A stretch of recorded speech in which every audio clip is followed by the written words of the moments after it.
Hey everyone, thanks for joining me. You're watching part 3 of my punching video. And if you have not watched part 1 and part 2, you should go back and watch those, and I'll just go over what they're all about. Part 1 is an interview with Mark Lassane, and Mark talks about everything you need to know when it comes to locating fish. That's part 1. Part 2, we go out with Mark and watch him fish a couple of banks and watch him punch and listen to some of the suggestions that he has. So that video is all pretty much about technique. Get to number 3, this is where I come in. I'm going to talk about baits and rigging. We're going to get into that right now. So hopefully you watch 1 and 2. This is part 3. We're going to show you how to set everything up. For the people who are just into punching, there's only a few things that you're going to need, and this is going to be really easy. You're going to need some bobber stops, you're going to need some punch weights, and you're going to need some 2X heavy punch hooks. Now the bobber stops, they're very cheap. You can get a couple packs of these for $2 or $3. When it comes to weights, if you're just going to go out and buy one weight, I would buy 1.5 ounces. You can buy, they come in different colors. I'm not color specific at all, and I'm not brand specific. You'll find that a lot of the weights 10 years ago that may not have been quality weights, they had some sharp edges around the inlets and the outlets that people were having problems with them cutting the braid.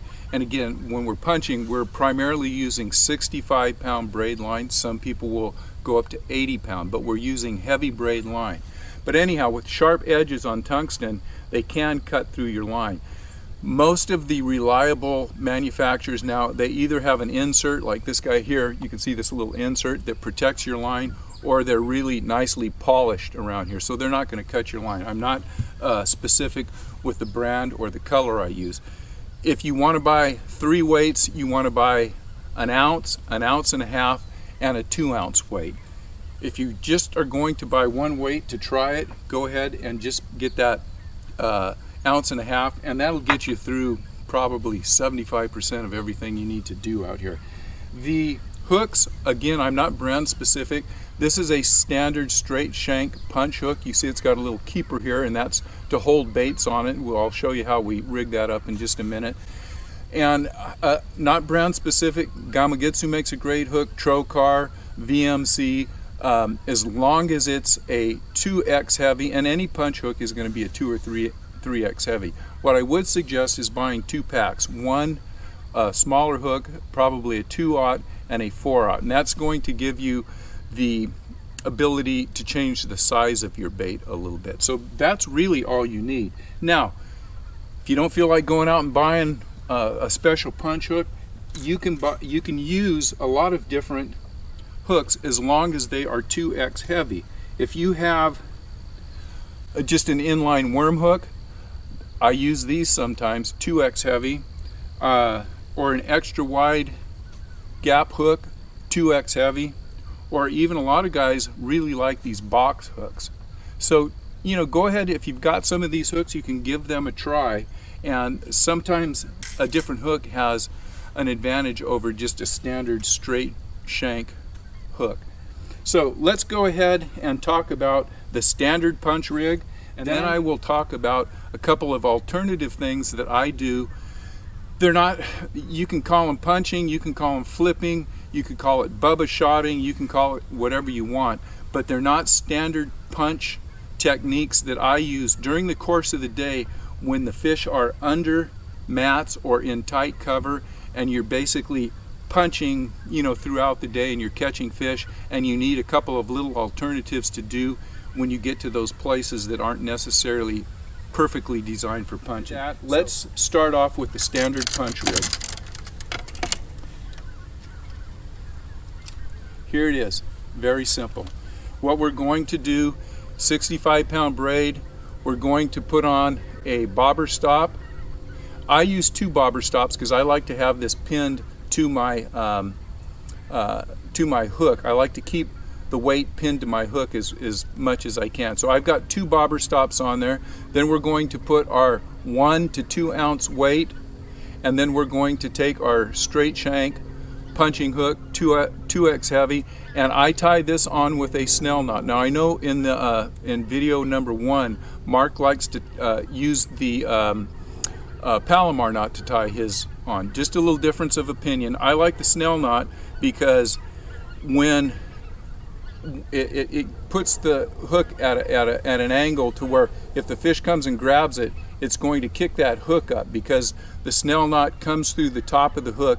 And again, I'll talk about knots here in just 1 minute, but the snell knot, when it's tied properly, will kick that hook up, so it's going to come up and hopefully hook that fish right in the top of the roof of the mouth or the top lip.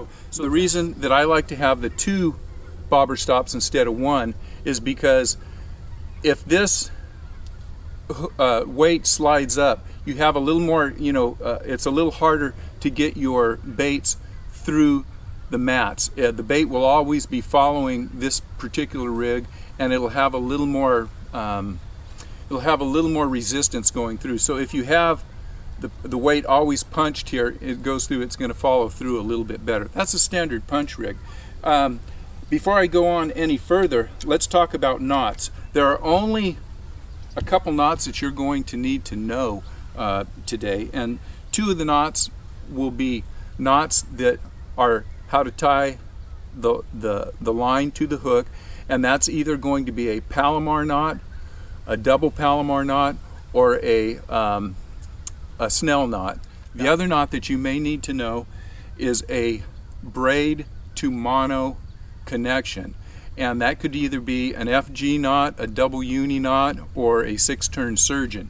Now I'm not going to be doing the knots here because in this environment it's hard to get the camera right and everything just right so you can see it. So I'm going to refer you to a couple of websites that you can go to and learn any of the knots. The first one is Salt Strong, and this is a website that I suggest you guys check out, period. It's maybe the best website I know when it comes to knots, lines, leaders, connections, all of that stuff. Salt Strong, and I'll put their link up in the remarks. The other website that I'll refer you to is Tactical Bassing, and I'll put their website up.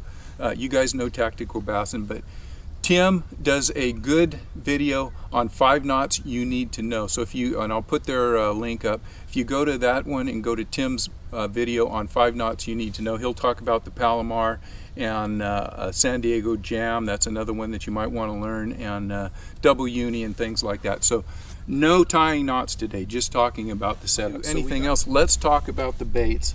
And very simple. If you're going to use a couple, this is a D-bomb, missile baits, D-bomb. This is spray grass. This is the standard punch bait on the Delta. It has been for years. It takes a ton of fish. This is a Reaction Innovation Beaver. You can't beat these baits. This is like the Ford F-150, and this is like the Chevy Silverado. They'll work as long as you keep them in colors that look like a crawdad or a bluegill, which means green pumpkin, red flake, any type of Delta craw color, black and red, black and blue flake works really well.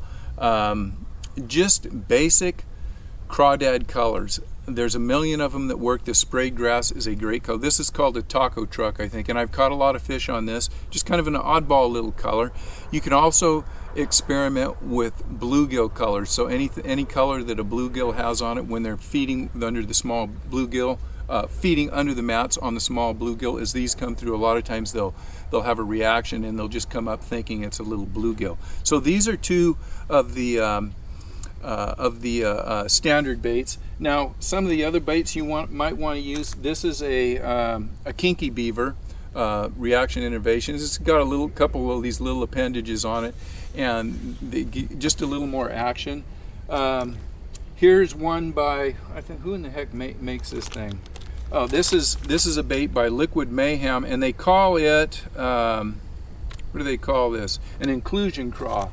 The reason that I like this is because Mayhem Baits makes a tougher bait, to whereas if you're using like a Yamamoto flapping hog or or anything by, and again, all Yamamoto baits are very good, but they're very soft, so they're going to tear up a lot. Good when it comes to hooking fish, but bad when you're going through a ton of baits. So sometimes baits like Mayhem baits or Yum, they make a tougher plastic, and you're not going to tear up as many baits. Another one that I've been doing really well on, especially this year, is a Big Bite Baits craw tube, and it's just a tube, and I love fishing tubes out here. They're an overlooked bait, and it's got a couple of craw appendages. This is a really good bait. The old Zoom brush hog, that's a really good bait, and this is a Guggen's bait, and they call this a trench hog. One thing that I will say about these longer baits that have a lot of appendages on them, they tend to, if you look at this, they tend to hold up just like this. And it take a little more weight to punch them through to get them to pull through. So one thing I do is I use a spray scent. This happens to be Yum. I like the spray because I can take these and just hold them over the water and spray them a couple times. And what that does, it gives them scent, so that it might give the fish a little more incentive to pick them up. But it also puts almost like a coating of Wesson oil on them, so they slide through the surface vegetation a little easier. Again, a number of great baits you can use. Just keep it to your standard crawfish and bluegill colors. If you're going to use these, some of the guys also may take a little scissors, and they will just basically cut off the appendages up in here so it slides through a little easier.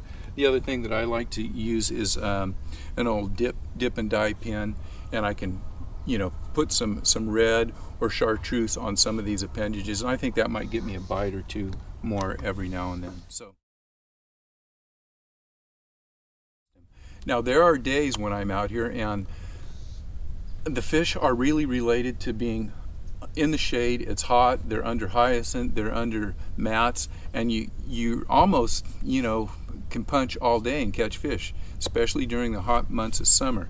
But punching all day can really wear you out. So here's a couple of things that you can do to save your arm, and especially when the surface vegetation isn't matted really tight and you can get through either in little holes, or maybe it's loosely matted, or there's places that you can throw other baits in there. One of the alternative rigs that I like to use is the simple Tokyo rig, and I like this rig because it really goes through vegetation, especially when you don't have vegetation that's really tightly matted, or you have little holes in the vegetation, or you're punching through down tules. This really goes through really well. So this will come through, and you'll be able to get that through in a lot of situations. And this has an extra wide gap hook. I like to throw worms on this, and this is a robo worm, or I'll throw a cut tail worm, or whatever bait. It could be one of these Guggen baits, something like that. And I really like this, and I think this rig picks me up a few extra fish every day.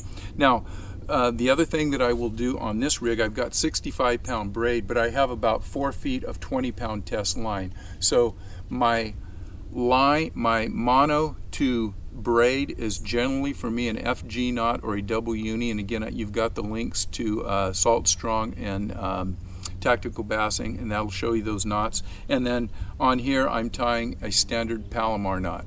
That is the Tokyo rig.